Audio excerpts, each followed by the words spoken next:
I know you're bullish long term. Are you bullish in Yeah, 2026? I, And I if think so, Bitcoin Bitcoin. price prediction. Yeah, I was going to say I think Bitcoin will get to 250,000 in 2026 because the institutional demand is still there. Charles Hoskinson just gave the greatest explanation of what comes next for crypto of all time. The other thing is that Morgan Stanley just announced to its private wealth advisors, there's 17,000 of them, that they can start advising people to take crypto positions. So when Morgan Stanley says they can advise between 1 to 5% for 17,000 private wealth advisors, the other guys are going to do the same thing. But does that come in 2026? Lay out the next 365 days for us. Ethereum, Solana, XRP, many of your favorite coins I asked Charles about. Going forward, if it was just Ethereum or Solana, what would you be more bullish on into 2026? Things get real when I ask Charles about his current relationship with his ex-business partner, Vitalik Buterin. When was the last time you and Vitalik had dinner together? Just you two? Huh, that was 2014. And of course, in this interview, Charles reveals the current bull case for Cardano and Midnight in 2026 and beyond. How do you want to start off? Cardano or Midnight, or are they both together? Midnight is for everyone everywhere. Midnight is bringing something to the entire space as a whole, and it's the first of a fourth generation of cryptocurrency. And as the first mover, if we move fast enough, we can get a huge market share. And obviously, it creates a bull case then for ADA. There's a huge mispricing right now between the value of ADA and the Cardano native token ecosystem. They're not ratioed right. Smash the like button, subscribe to Altcoin Daily. Let me intro this. Charles Hoskinson, the man, the myth, the legend, a crypto founder who needs no introduction. So I guess we'll start off with a softball, Charles, although I want to ask you all about your thoughts for Bitcoin and crypto in 2026, Cardano going forward, Midnight going forward. But Merry Christmas. Got any big plans for the holidays? Yeah, I'm just working. We got Midnight out, and it's been just a freaking wild month. We're just powering through. We're pushing through. We're getting ready for Hong Kong in February. I'm getting ready for the Japan tour in January. So, I haven't had much chance to think about Christmas. I bought some presents for my brother, and I got to get some presents for mom and dad today. And I'm going to go up to the ranch and just kind of chill for a few days and then just get right back into it. Now, is it kind of an expectation from your family since you had a couple crypto projects that are successful that you're hosting Christmas? Yeah, well, I got the ranch, so I built a home for my mom and dad up there, and they drive down from Gillette to the ranch, and we just kind of have a quiet Christmas with the family, and we all just kind of enjoy it. But that's the thing is you got to just go all in and make sure that the people that you love are there, and you make some space and time. So you turn off the cell phone, you don't tweet, and you just create that little bubble away from reality because there's too much politics and drama in life. Hell yeah. So let's talk about the people that I love, my community, and the people we both love, the crypto community. And I guess as we're finishing the year, before we think about what's to come, Charles, what the hell happened in 2025? You know, 2025 is like the ultimate lap dance, but you didn't seal the deal year. That we got Trump elected, and in December 2024, everybody was really excited and they were looking forward to a great year. I was in discussions about the crypto czar, other people were as well. We had a lot of hope about legislation. We had a lot of hope about the Gensler era coming to an end. And to be fair to the Trump administration, he did do some things he promised, like he pardoned Ross Ulbricht, and he ended the war on the exchanges. He ended the war on the layer ones. On the other hand, many things came through that created disruptions and anomalies in the market that destroyed retail interest and hyper politicized the industry as a whole. The launch of Trump coin was not helpful, nor was Melania. The launch of World Liberty really wasn't helpful. It changed the whole thing from crypto as a bipartisan conversation to crypto equals Trump equals bad, in the Democrat circles. And we have overwhelming bipartisan support for things like Genius and Clarity to it's mostly partisan with a little bit of bipartisan support. And that really hurt the industry because there was no reason for that to happen. He could have easily launched Trump coin after getting the bills passed. It would have gone to the moon. It would have been in response to a bipartisan legislative framework, and we would have been fine. The other thing is it was like in and out, in and out. Like, let's create the reserve. And it's going to be Bitcoin only. Now it's actually got eight in it. And actually, just kidding, it's still going to be Bitcoin. Then we're kind of not doing reserve. It's not really a reserve. we're going to have a crypto council, then we're not going to have a crypto council. Just very poor coordination with all these things. And it created quite a bit of whiplash. And then that with the tariffs, which created a macro environment, which was really problematic, that was very challenging. And then also, we got a bifurcated adoption curve. So the institutions came in, but they only felt comfortable buying Bitcoin, sometimes Ethereum, sometimes Solana, but mostly Bitcoin, which is why Bitcoin went to an all-time high. But normally, when retail buys Bitcoin, after they get a big gain, they sell it and they go in the alts. So you'll see a Bitcoin surge, and then 6 to 12 months later, you see an altcoin surge that comes from the Bitcoin gains that we've gotten. Instead, we just saw a Bitcoin surge and no altcoin surge for the most part, with the exception of XRP and Solana. And XRP, that was just a return to a historic high because Gensler was gone. So they went back because they were always a top 5 cryptocurrency. It's a very large ecosystem, very old ecosystem. There's a lot of people there. And Solana, they were able to leverage meme coin mania to get into legitimacy, and they became kind of the alternative Ethereum. So they won the Ethereum killer part of the cycle. So those two forces were able to kind of hold on to some gains, but by no means what we were expecting as a year. We didn't get the MAUs or anything else because retail just didn't have a compelling reason to come back. They say like, "What? So you can just dump on us again, and and do all these horrible things to us again?" It's like, come on, guys, we're smarter this time. So retail has just sat out this cycle, and now we look at 2026, and we have to kind of pick up the pieces as an industry and decide what we want to do. Yeah, like you said, there's so many, like when it comes to policy, when it comes to this administration versus the last administration, or even Trump 1.0, there are a lot of fundamental things, groundwork regulations being laid out that to me, like Tom Lee says, crypto's best years are ahead of us. Right. But does that come in 2026? I'd love to get your thoughts on what comes for crypto. Maybe, the markets in general, crypto specifically, lay out the next 365 days for us. Well, I think the biggest growth items has to be a new narrative. I've seen this 3 times in my career, and I've seen it generationally when we go from one generation to the next generation. So I saw it in 2013 to 2014 when we switched over from the, regular fixed function ledger era to the smart contract world, and kind of proof of work to proof of stake. This whole discussion started happening. And then we saw it again in the second generation to the third generation, where we were going like, okay, smart contracts are great, but we need scalability and interoperability and governance and these things. And now we're seeing it again with privacy. So you see the Zcash pump that came through, or you see with Midnight, where we're in the top 10 for trading volume as just a token right now. People are very excited. We got Binance and all this other stuff, and a lot of people say, hey, computational privacy matters, like rational privacy matters. Selective disclosure is a big deal. We need to invest heavy in that. So we're in a narrative change. Narrative change follows with new functionality. So every time you switch over, you gain some new goodies. So in the case of privacy, we're going to get real world assets with that, which is about $10 trillion of on-chain assets. We're going to get a lot of privacy preserving applications, medical records, supply chains, all these things we've been talking about for 10 years. We actually get to do them for the first time ever. New types of games and experiences, private dexes, which is going to be a huge one. That's going to be a massive, massive winner, and they're going to rival sexes in terms of transaction volume.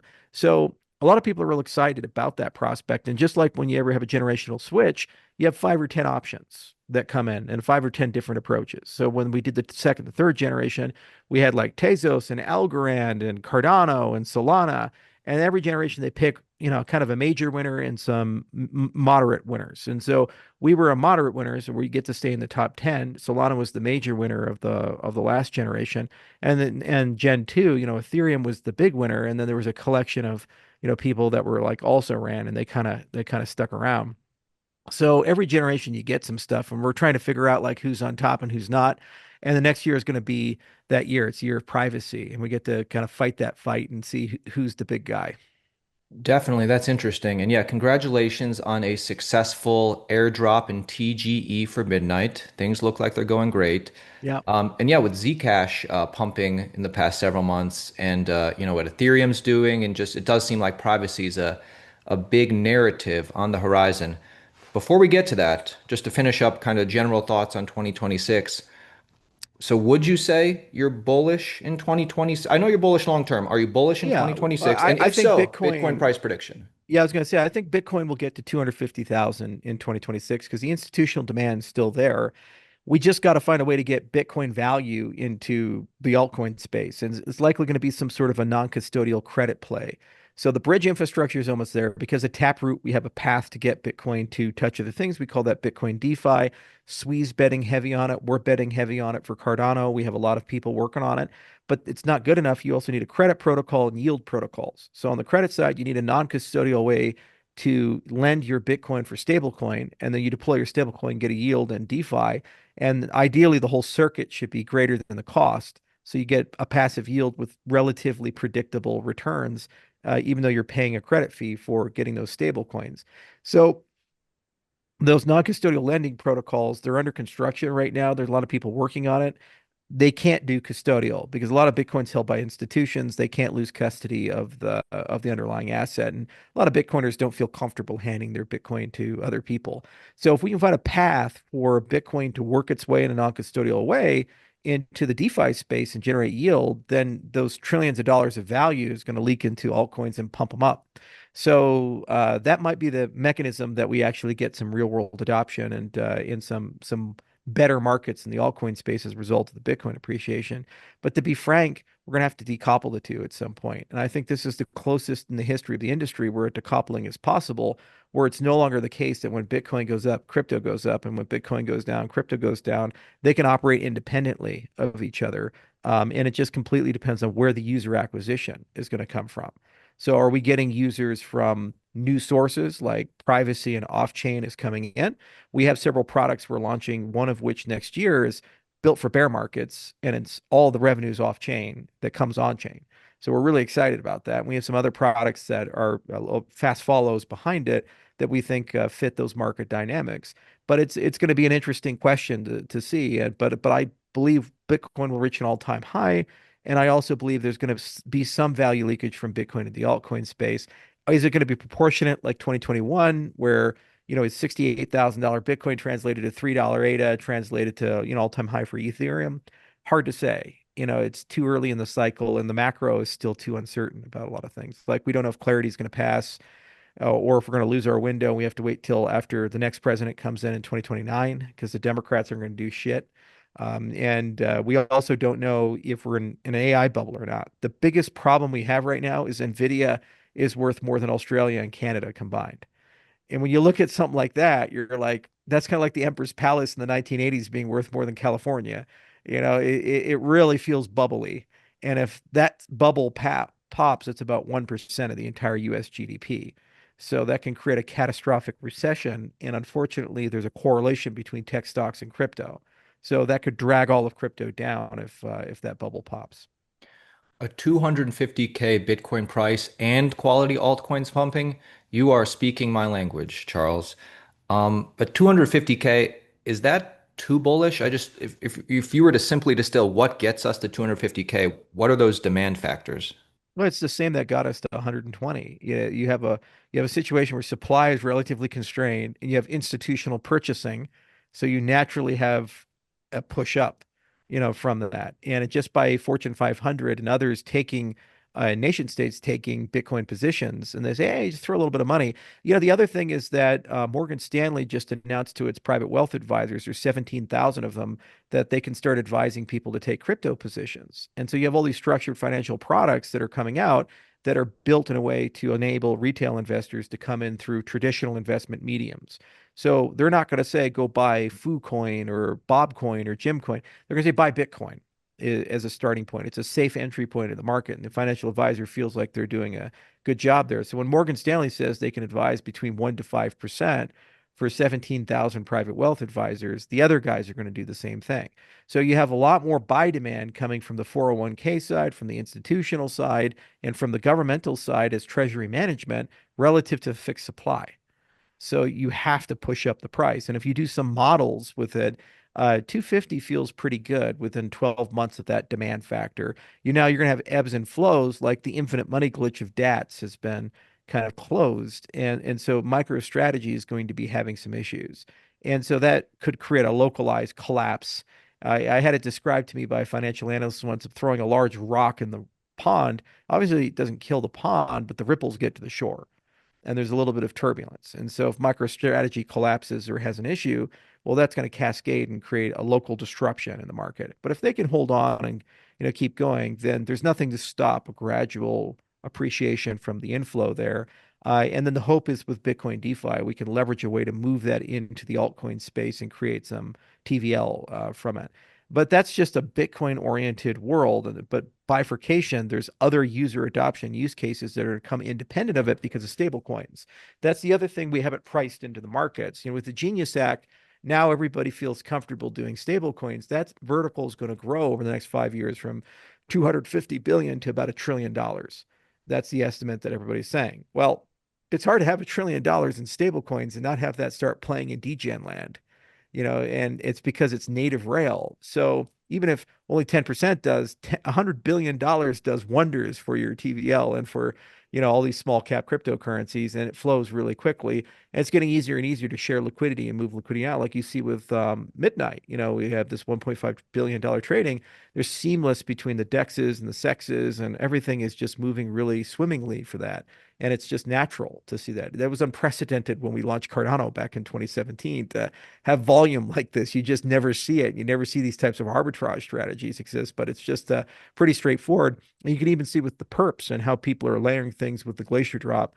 That's a very different trading pattern that would be much more reminiscent of a traditional Wall Street pattern than it was in the historic Web3 days. So I feel really good, about those prospects, and whole economies are retuning to stable coins. Like Argentina, there's $100 billion in stablecoins now relative to a $700 billion economy. So one out of every $7 in that economy is in stablecoins. And that's going to grow to about 300 billion to 500 billion over the next 10 years. So they basically dollarized the economy. They've gotten off the peso and they're moving into stablecoins, and they're doing all the remittances and credits and business transactions and things like that with this. Well, that's going to end up in the crypto space.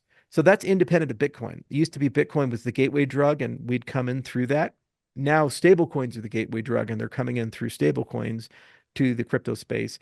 And hopefully that's a large enough of a wave to push the markets back to all-time highs. So let's talk about Midnight. Let's talk about Cardano. This is like having Michael Jordan on. Obviously, we got to talk about basketball. We got to talk about the Bulls.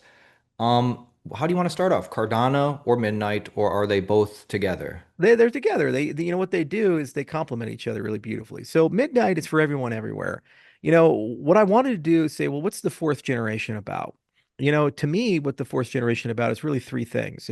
First, it's rational privacy. So it's not this privacy like everything is private 100% by default. No, you're in the driver's seat and you can run in Zcash mode or Monero mode where it's completely anonymous, or you can run in a disclosure mode. And you're going to run in a disclosure mode because you want to do business with people. Your doctor gets to see your medical records. Your professor gets to see your academic records. Your wife gets to see some view of your life. Your husband gets to see another view of your life, right? But the outside party sees nothing. It's private. So that's what rational privacy is about, is defining what the sharing domains are of these things. And then identity selective disclosure, it's a ubiquitous thing to do global business. How does Pornhub prove its users are over 18? How do you prove you're an accredited investor? How do you do business and stay within regulation with any regulated actor and buy a real world asset or something like that? There's suitability guidelines, geographic restrictions, value restrictions, all kinds of stuff that you have to comply with, and real business, real commerce. And the final thing is cooperation. So that is the most important part, because there's too many tokens, there's too many layer ones, there's too much going on right now. And you know what? Network effects are sticky. And Ethereum people want to stay Ethereum people. Solana people want to stay Solana people. Bitcoin people want to stay Bitcoin people. Okay. Let people pay in the cryptocurrencies they want to pay in, and let everybody feel like a ChatGPT level experience. When you build a cell phone app, you don't build a cell phone app and go rebuild your whole AI stack and you go train your own large language model and buy $5 billion of servers and things like that. Maybe for Elon Musk, but outside of, ketamine Elon Musk, you're not going to build your own AI stack. You're going to go use an API, and it's a black box. You ask a question, it replies back, and you pay a fee. So let people pay in the fees they want to pay in, and let privacy enhancing technologies be a black box. So when you want to privacy augment your DEX or your prediction market or your stable coin to make it a privacy stable coin, you use a privacy preserving system to do that. And it feels like a layer 2 to you. It's a natural extension of your infrastructure. So that's what we did for Midnight. We built it this way.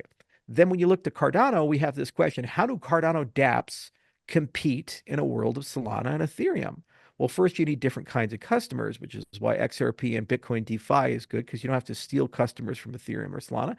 But more importantly, you also have to compete with doing different things, new things they've never seen before. So privacy enhancement is a really good one, because then suddenly you can have an anonymous DEX or an anonymous prediction market. You can have intents where you can tell the world what you want to do when people can't trade against you. So people can screw you and these types of things, right? So Cardano dApps are going to be the first wave of applications to benefit from this privacy enhancing technology, because Cardano and Midnight are connected. But Midnight's going to take that technology, just like GPT does, to the whole world as an API and as an interface, and make it really easy for people to use that. And you know what? We can focus on upgrading it. So every 6 months, we can add new bells and whistles. We can add multi-party computation and trust execution environments. And we can add homomorphic encryption and the whole word salad of all this privacy enhancing stuff. Just like GPT can add what? Images and video. And now it can read your PDFs, and now it can do this. You don't have to worry about that. You just build your API and then suddenly get new features. And it's really easy to extend your infrastructure into it. Cardano is going to be the first recipient of that, but by no means is it the only one. We're building bridges with Solana and Ethereum and Bitcoin and others. And what's really cool is we get to roll out those experiences every 2-3 months as the mainnet turns on, so that people get a chance to see all of that. And my hope is over 3 to 5 years, it just becomes this ubiquitous high user count tool processing billions of transactions for everyone, not just Web3, but legacy infrastructure too. We could build database adapters into SQL servers and to Oracle infrastructure and to Amazon infrastructure, which is why the Google Cloud relationship is so great for us, because it's actually the gift that keeps on giving. People ask, like, how do you scale these types of zero knowledge systems to billions of people? So some people are like, let's build ASICs and do weird crypto and all this other stuff. We're sitting and saying, well, why can't we just use like Microsoft Azure and Google Cloud and Amazon, because they've already like scaled to billions of people and run the whole internet. Oh, but we can't do that. Why? If you put a privacy enhancing technology, Microsoft and Google and Amazon can't discriminate. They don't know what you're doing. They can't see it. So they're just doing the computation and providing the network and these types of things. That's the world you want to live in, because they can keep the cost low. They have infinite scalability, and also all this AI hardware, they have to upgrade it every 3 to 5 years. So what do they do with the old stuff? So if you make your zero knowledge proofs work well with the AI hardware that they have, you can reuse all the AI data centers to do your zero knowledge stuff at the same time. And the older equipment can be basically amortized for that. You don't have to build any ASICs. So we think, Ethereum bet wrong with Starks, and we think they bet wrong with their ASIC driven approach. So we think there's a great opportunity to build a really like the Swiss Army knife of privacy enhancing technology, make it like a ChatGPT style experience, let people pay in the token they want to pay in, and have something for the big guys, which is why Google Cloud came in and helped us with this. During the scavenger hunt, people were mining Night using Microsoft Azure. I mean, all the big guys were coming in, and they're like, we actually like these relationships because we can make millions of dollars a day, basically playing with this stuff. So they were really excited to be part of that, and that's what we want to bring to the table. And Cardano's been part of that story since the beginning. It's been great to help launch it, but Midnight gets to now be everything to everyone, everywhere. Mm-hmm. So Midnight is a privacy-centric sidechain which can fulfill enterprise or specialty use cases. Yeah. It's not just going to help Cardano. It's going to be able to be compatible with many chains, but Cardano holders should be excited about it because Yeah. they will be one of the first to benefit with apps. Yeah, and I'll give you a real world use case that to help kind of prime the pump. So let's say you're Uniswap and you want to trade securities. So what do? You like split Uniswap into like regular Uniswap and security Uniswap. And then you have to go build this big privacy system and figure out like, how do I do KYC and AML, and how do I do all the data custody? And then suddenly you have a centralized actor that's connected to it, and they're a gatekeeper for Uniswap. How about you do this? You have a hybrid app, you have two flows. And if I want to send money to the address of the system that does the regulated stuff, first goes to Midnight, does selective disclosure after you play a game of 21 zero knowledge proofs or whatever, then you pass compliance. And then the funds now get a settle on Uniswap. So from the user's experience, they send it in, a bunch of checks happen, it's all automated, they pay a fee, boom, their funds settle in Uniswap. From Uniswap's experience, funds settle, settlement is compliance. And they just trade the securities just like they would trade a cryptocurrency. So they've changed very little, if any, of their code, and they're now using Midnight as basically an API, and you pay your transaction fee in Ether. Pretty simple, right? And so suddenly under the hood, all this advanced compliance has been done, and geotagging and zero knowledge proofs and non-creds and all this other stuff has happened. But at the end of the day, it's all there. And then let's say there's a subpoena event, Uniswap Foundation. Oh yeah, just go talk to that KYC entity that's connected to the zero knowledge proof. They have the unbinding for that thing. And so they go and unwind that whole thing and they figure out who's done what where. But from the user's perspective, it's totally private from the general public on the outside. No one can see anything. They have no idea who's using the system, why they're using the system. They didn't see any of the compliance data. And you know what? Let's say the regulator comes in and say, we need 46 other things. It's not Uniswap's problem. That's on the midnight side. You see, so then those contracts get upgraded over there. And maybe the transaction fee goes up a little bit, but the user doesn't notice that. Uniswap doesn't notice it. That's just like AI saying, hey, let's upgrade from ChatGPT 5 to 5.2. The user doesn't see that. It just gets smarter and gets more capabilities. And that's how privacy should work. And you start with the on-chain stuff, which is zero knowledge cryptography, and then you work your way off-chain with multi-party computation, trusted execution, and fully homomorphic encryption, and all these other things as they become available and as they gain momentum. And then suddenly you can now operate on off-chain data and do analytics with off-chain, like medical records. You can start looking through the whole thing, and Pfizer can ask, okay, I need to find like 15 people in the state of Colorado that have this rare medical condition because I want to do a clinical trial for an orphan drug development. Now, if they do it normal way, $1 million to answer that question, to find those people. You do it this way, you can pay a bounty. So if those people come forward and they selectively disclose to Pfizer that that they're interested in the trial, they get paid 20 grand each or something like that. You see, so you could just be sitting there and you just happen to have a weird condition, and then suddenly you get like a verified message that you make $20,000 just by taking a pill for 6 weeks that might help that condition. That feels pretty fucking good. And Pfizer just saved like $500,000 in that arrangement. You see, these are real life examples where pet technology massively enhances stuff and it solves a lot of problems. And really, at the end of the day, it's about removing friction from the customer experience. The customer wants to preserve their privacy. They want more safety in their transactions and their interactions and more provability, but they also don't want friction in the experience. That's why PGP never took over the internet. It's like, why don't we use PGP to encrypt emails and get rid of passwords and all this other stuff? It's been around since 1991. I was talking to Phil Zimmerman years ago about this, and I was like, Phil, when are you going to give me PGP2? And he's like, well, it's complicated. There's a lot of things. But we've had this amazing technology that's dramatically more secure than usernames and passwords for over 30 years. Why? Because there's too much friction and there's too much demands on the consumer side. So if you want to make it easy, make it a black box, make it an API, allow the developer easily to integrate it, put it together. In case of Midnight's got a very nice programming language. It's called Compact. It's a variant of TypeScript, which is a superset of JavaScript.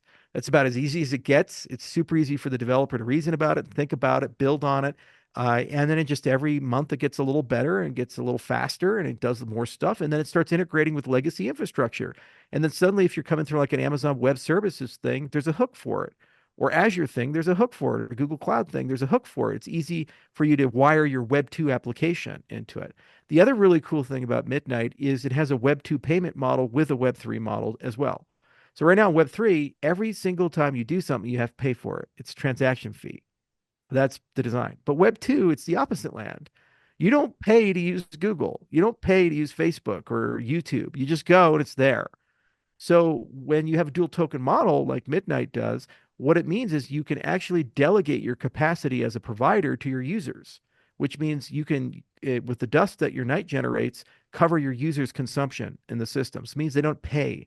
They don't have to have tokens to use the system, which is a really powerful business model, free use case.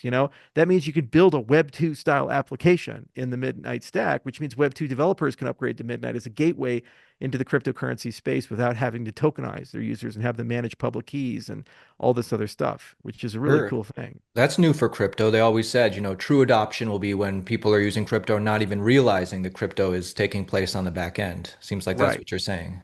Yeah, and I've been in space for almost 15 years, and I've learned a lot along the way. And with all these things that I've learned, what I've tried to do is take those lessons into the design of Midnight. And I say, like, how do you solve for network effect? How do you build a network that brings everybody together? How do you do a fair distribution? When we did the glacier drop, well more than 1 million people participated. It was a few 100,000 on the glacier drop, then the scavenger hunt was a few 100,000. And then the exchange distributions have brought hundreds of thousands of people in. So These are it, multiple airdrops you guys did for the night yeah, token. exactly right. And it was staged. So there's like a proof of work style distribution, then you have an airdrop style distribution, then an exchange style distribution.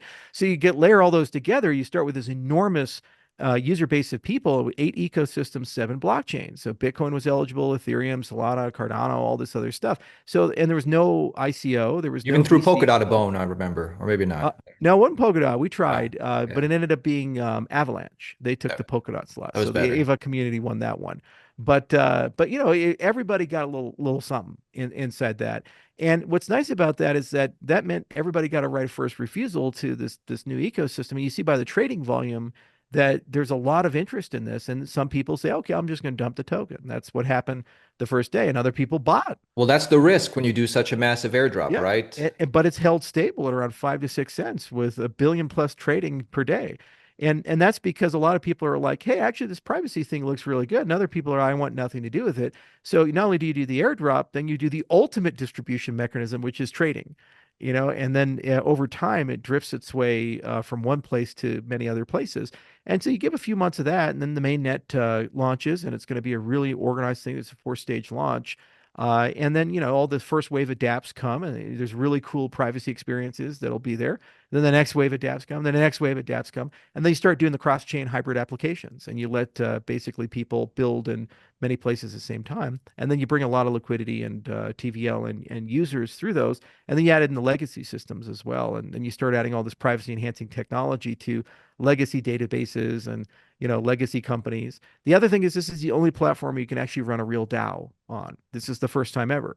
The reason being is DAOs always have a public side and a private side. Like if you go and work, do you want everybody to know what your pay is? And do you want everybody to know when you got paid? And do you want everybody to know that you had an HR issue, a little Hell with no. Sally or this thing? No, you don't want that. Okay. You want to keep that shit secret. So if you have a ledger that allows both public and private, this is the only place where you can put a DAO end to end and where you can have private side and public side of the DAO.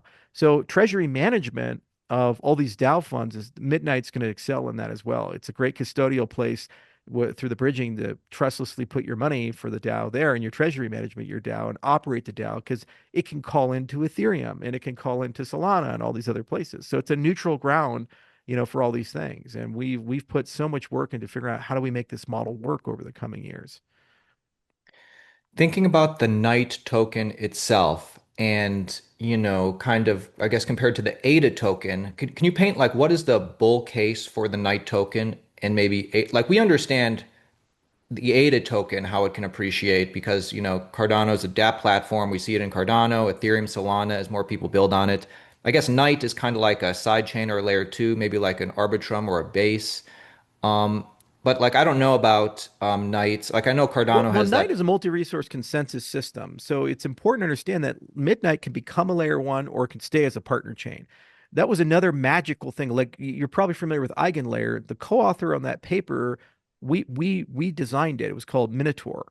So we worked with the guys who created EigenLayer and we created the whole concept of AVS and built out the theoretical foundations for it. So they created EigenLayer, we created Midnight.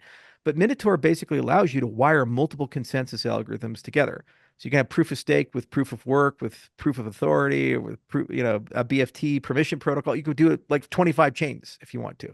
So is So Night gonna grow in the same way that, and gain value in the same way ADA would grow? yep. And what's cool is that Midnight can have multiple validators for multiple different systems. So right now, Cardano validates Midnight, but it could be Cardano and Solana and Ethereum and Bitcoin and other things all validating Midnight. So Midnight actually can directly observe multiple chains and pay block rewards to multiple chains. Night holders can also validate, so you can have a dual staking model as well. So it can be a full layer one in terms of the tokenomics. It's fixed supply like Bitcoin, so it has the same function there, but then it also generates this dust, and that dust is the capacity of the system, and that can have its own generation function. So it can have a fixed monetary, it can have a predictable cost monetary policy. So we learned a lot building algorithmic stablecoins through over the years. So one of the long-term goals is to try to create a market where you can kind of forward predict what the price of using Midnight is going to be. Because one of the biggest issues when we talk to Web2 people is one, we don't want users to have tokens to use it. The other is I can't have infrastructure where every day it's 30% more to use it or 30% less to use it. I need predictable pricing for that infrastructure because that's what the Web 2 model is. So can you give me a package for that? By decoupling and having a dual token system, you could have one that looks like Bitcoin with predictable tokenomics and deflationary policy, and it also has like a proof of stake style model there. You can put all that stuff together and also have it for governance. But then you can have the other token that's basically generated from it that can have a floating monetary policy that's basically used for consumption. And what's really cool is you then align the token holders to try to maximize the consumption of the system because your dust gets consumed by other people's transactions. You delegate it to them through a capacity exchange. Okay, so when you send in your transactions from Bitcoin, somebody has to have the dust to pay for that. So you get as many Bitcoiners as you can because you want more demand, right? And then as a night holder, you start accruing all the transaction fees. So you'll get like an index of all the different people using the system. So you might up 5 years or 10 years from now have Bitcoin and Ether and Sol and Newcoin and XRP and ADA, but you get an index of like all the utility there. So the more users, the more transactions, the more value that you accrue as a night holder because there's more utilization of the system as a whole, which is very unusual and very different because normally you don't get an index. You get paid in your underlying currency. You get, so Ether, you get your staking reward, you get paid in Ether, or any of these proof of stake systems. You don't get paid in ADA as an Ether holder, whereas Night you actually could. So it's really cool. And the other thing is because it's multi-resource consensus, if Midnight wants to dynamically shift what networks it's attached to, it can do a blockchain to blockchain deal. So it can go and say, hey, Solana validators, maybe you can come in and we'll give you 10% of the block rewards and let's work something out for liquidity sharing and all these other things. So now it feels like a Solana project because Sol holders are starting to get paid in Night. Or it feels like an Ethereum project because Ethereum validators are starting to get paid at night. And that's the power of Minotaur is it creates this beautiful, a way to do blockchain deals. So you start from Cardano because it's safe and stable. It's been up for 8 years, 24/7 uptime. It's a network that just doesn't go down no matter how hard people hit it. They recently tried, didn't work. It's a very stable system. So it's great to launch from, but you have to have the freedom to be able to negotiate with other systems. And that's why I call it a partner chain, because it's a partnership, not a side chain where it's just like a subservient thing where you're always vestigially connected to the Polkadot network or the Cosmos network or a Bitcoin side chain. It's a truly autonomous system. So it's a little bit more than a layer 2 or a side chain. It's like how you launch a layer 1 in 2025. It has to be cooperative. It has to respect the network effects of other people. It has to have the ability to provide value right out the gate to everybody. And then you have to have a tokenomics that is built in a way that kind of benefits consumption of the system. You have to have people want to use the system 24/7, and the holders of Night actually go get people to use the system and get, you create a nice collective network of people say, hey, go use the system, like go do this thing. And we don't want you to buy the Night token. We want you to use the system, for that, because that's more consumption, more value for me. Make sense? So thinking about ADA and Night, obviously you're bullish on them both, and this is good for them both. But Night has a lower market cap, but it's multi-chain. It's just like, is that a reason to be more bullish on Night token because it has? Well, I'm bullish for different reasons. Like Midnight is bringing something to the entire space as a whole, and it's the first of a fourth generation of cryptocurrency. And as the first mover, if we move fast enough, we can get a huge market share, and that's awesome. But then there's a question of what are the 10 or 15 dApps that are going to most win by upgrading first to that to gain the next million users? Because Cardano is no longer about Cardano. For Cardano to get to the next level, we've peaked as a layer 1. It's the DeFi ecosystem. We got to start putting up numbers. Our MAUs have to go up by a factor of 10 to 100. Our TVL's got to go up by a factor of 10 to 100. Our stablecoin issuance has got to go up by a factor of 10 to 100. So the growth of ADA is not going to come from, hey, look, Cardano's here. The growth of ADA is going to come from the DeFi ecosystem getting big.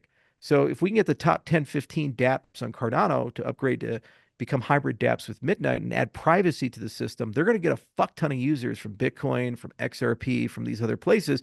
All the metrics are going to look really good for the network. And obviously it creates a bull case then for ADA, but not just ADA, also the tokens associated with those dApps. So the indexes on Cardano are actually going to be just as valuable. There's a huge mispricing right now between the value of ADA and the Cardano native token ecosystem. They're not ratioed right. And so that ratio's got to close, and then there's rising tides for both those sides. So that's what Midnight really brings to Cardano is that first mover advantage on a new paradigm. But Midnight has to stand on its own 2 feet as a network because it's offering this to, everybody in the entire ecosystem. And also it's offering the legacy space. There's going to be a lot of people coming to Midnight have nothing to do with crypto. They're going to come from the real world asset side of the house, and they want to start tokenizing their banks and tokenizing their local assets or doing microfinance or remittances or other things. And they're using it because it has privacy and because it wires on both sides. They can use a stable coin and they can connect with this stuff and all these other, but they don't care about that. They're a legacy regulated actor, and they need a chain that can allow them to put their regulatory schema on.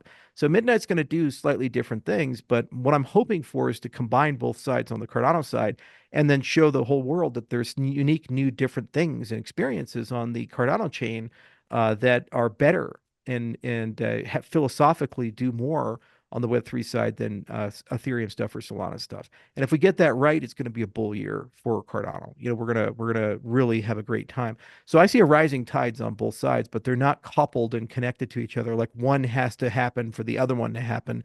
There's some independence there. Awesome. Guys, I have links to all this stuff down below, how you can find out more information on Midnight and follow Charles himself. I just have a few more questions for you, Charles, as we wrap up. These are kind of more fun questions. Appreciate you giving us your time today.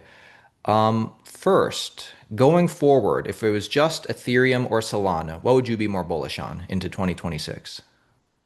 Well, the problem that Ethereum has is that they're kind of a victim of their own success and they're stuck in a particular paradigm.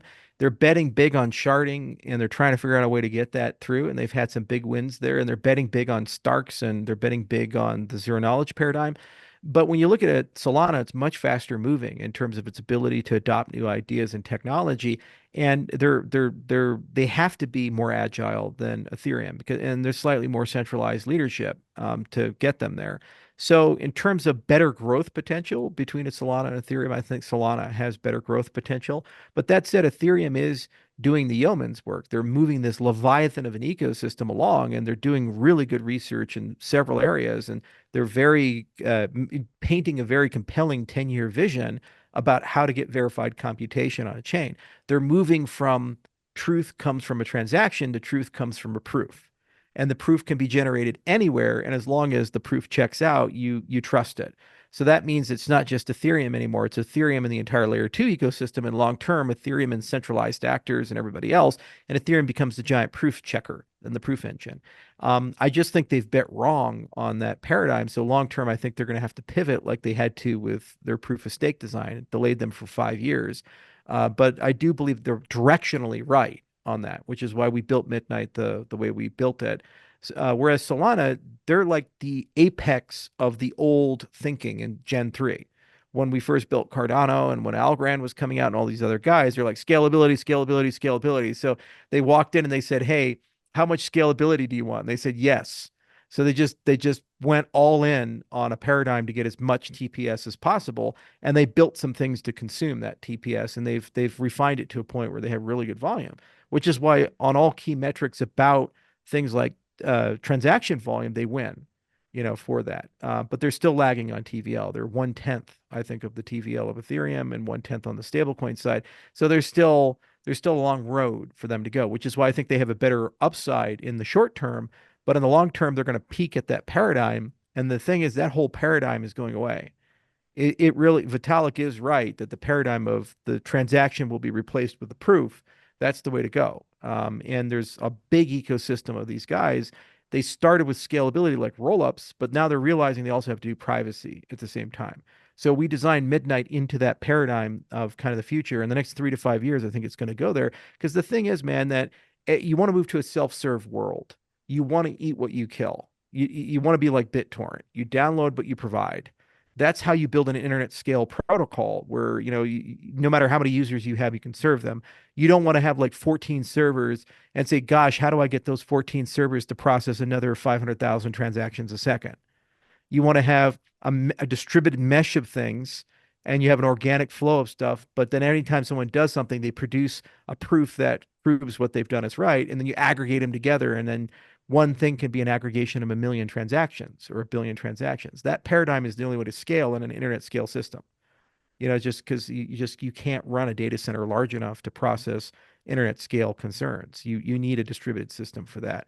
Long term, I think Ethereum has a better direction, a better paradigm than Solana. But Solana's fast, and they can pivot quickly, and they can buy quickly, and they have a lot of money.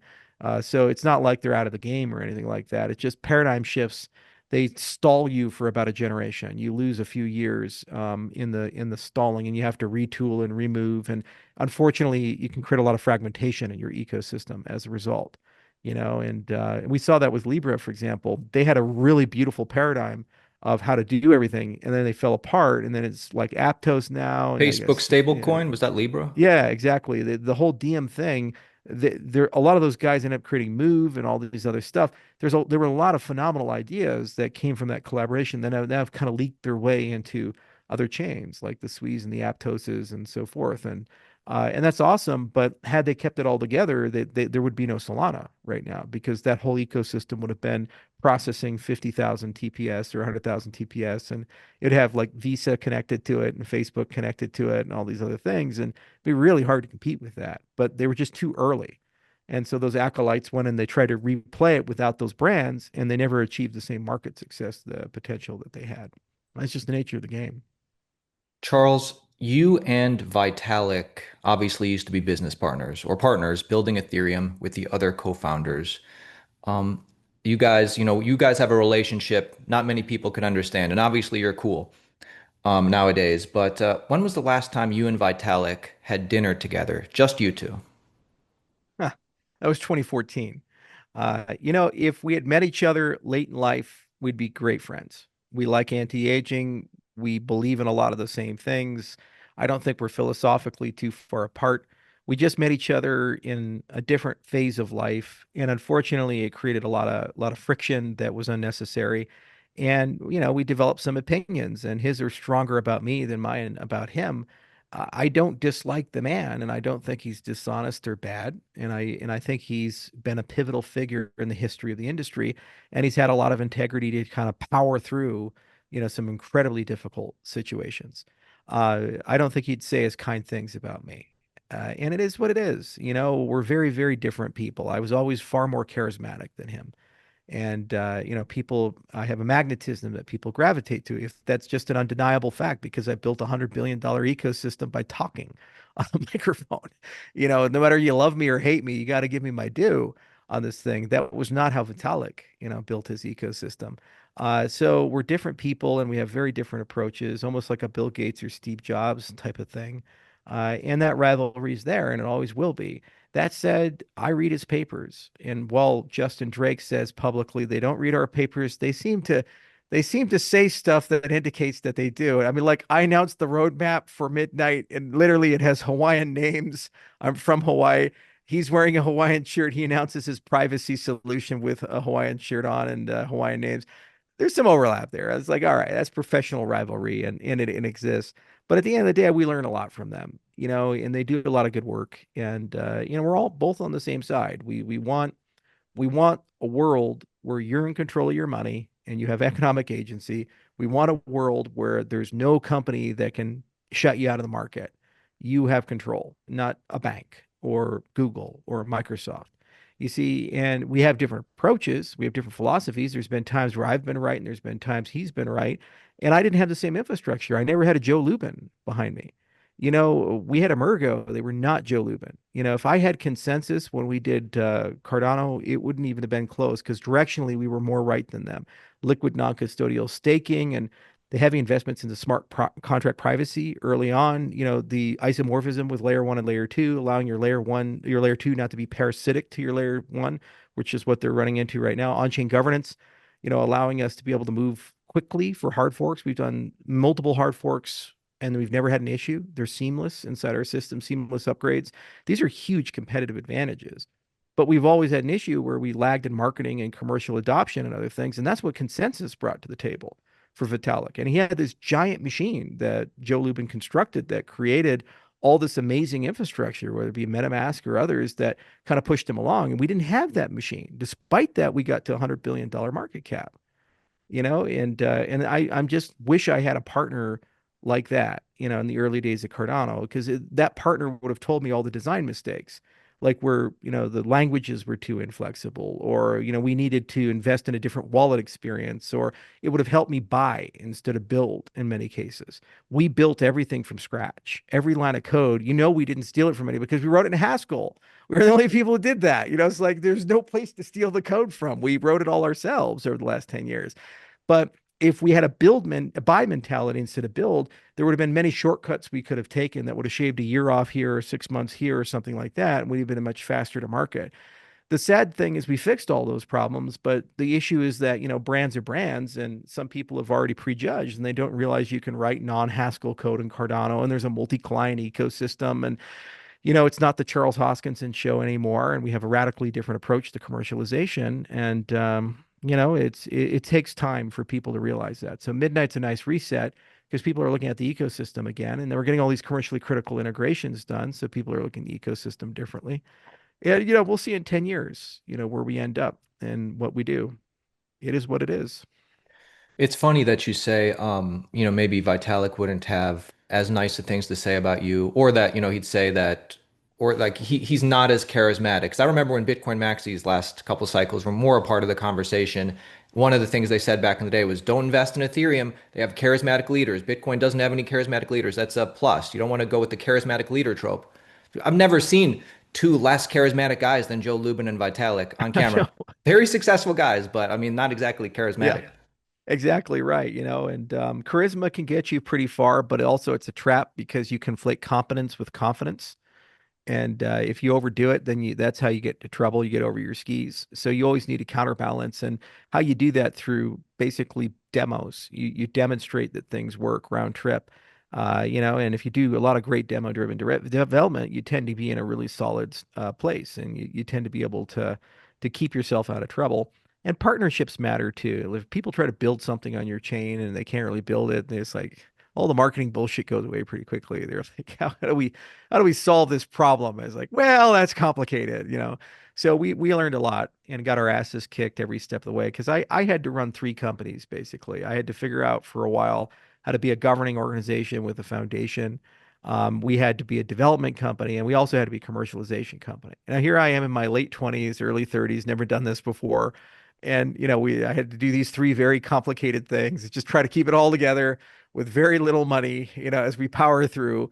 And we got it done for the most part, and we got it over the hump, and now we're on the other side. And as much as people criticize, it's a $13 billion ecosystem that was funded from $72 million that was raised. That's a pretty good 10 years when you really think about it. And it's got millions of people, and it has a chance. In business, all you need is a chance. We got the Bitcoin DeFi. We got a great relationship with XRP. We have a beautiful scaling strategy with Ouroboros Laos. We have a great scaling strategy with Hydra. I really believe in this. And the partner chains, if we get that right, let's imagine a world where Midnight's $10 billion. What did we just do? We made a $10 billion chain with Cardano. That means Cardano can launch $10 billion projects. Cardano just launched a $1 billion project. It flipped Algorand. Okay. And Cardano made that as an ecosystem, and everybody in the Cardano ecosystem got an airdrop. Okay. So what is it saying? If you're an ADA holder, it's like this is the ecosystem that can still launch stuff like that, and people take it seriously. And every time we do it, we get a little bit better. We can do one of those every year, and we can do one from social networks and for AI and for various things because these are utilities and privacy. We got to get that chat GPT done. But what's the chat GPT for decentralized AI? And what's the chat GPT for decentralized infrastructure? One of the biggest lies in the Ethereum space is it's decentralized. It's not because of Infura and Alchemy. If your dApps, where 95% of the really meaty stuff is running off chain on a server that somebody has to pay a subscription with a credit card, it's not decentralized. It's just not. Okay. And that's what Moxie Marlin wrote about. He wrote a blog post where he's like, guys, if I want to use an NFT, I use OpenSea. That's not decentralized. If I want to do this dApp, there's like this centralized backend that's behind it. So even though you have smart contracts, it's not 100% on your infrastructure. So how do you decentralize that infrastructure? That's the next big Web3 thing, is to create a universal decentralized infrastructure layer that all the other blockchains can use to get rid of these alchemies and inferers. We have a project for that called Blockfrost that we're working on. So there's a lot of these things that are coming that you unite the tribes. You can wake up with tens of millions of users on a long tail, and it could be just as valuable, if not more so, than where Ethereum's at. The one thing that Joe Lubin was magical at, he was the brightest guy in our industry, and he still is he created the perception of victory and inevitability.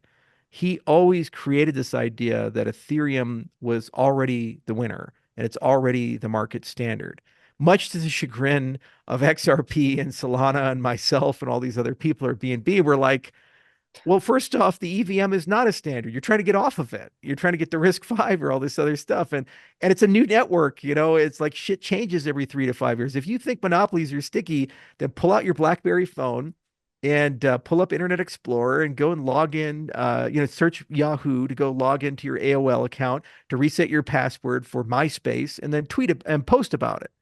I mean, all those things had over 100 million users at one point, and all those things are basically gone when you look at it. Okay, tech monopolies are the least stable thing you could ever look at. But what Joe did is he convinced everybody in the industry that Ethereum has always won, will always win, and it's always going to be there. In 3 to 5 years, it can be gone. You know, and it's the same for Bitcoin or any of these other things. They're only stable because we choose to make them stable, and their use cases are solidified. But remember, there's only 500 million people in the cryptocurrency space. The billions of users haven't come on board. What if 2 billion users on board to a different standard? You have 4 times as many people now doing something different with a better user experience and more velocity and more money. Do you really think the old standards are going to last under that? No, they'll move over to the new standard. And you know, Microsoft, Google, and Apple getting together and doing something could achieve that. And they have an infrastructure advantage to put in every iPhone, every Android device, and every Windows laptop. That's a huge infrastructure advantage for it. So that perception of inevitability, it's a false promise, and it's something that the industry's lived with for a while. And I think we're due for a shakeup in the fourth generation. Everything's going to reset. The top 10 is going to look totally different in the next 5 years to 10 years.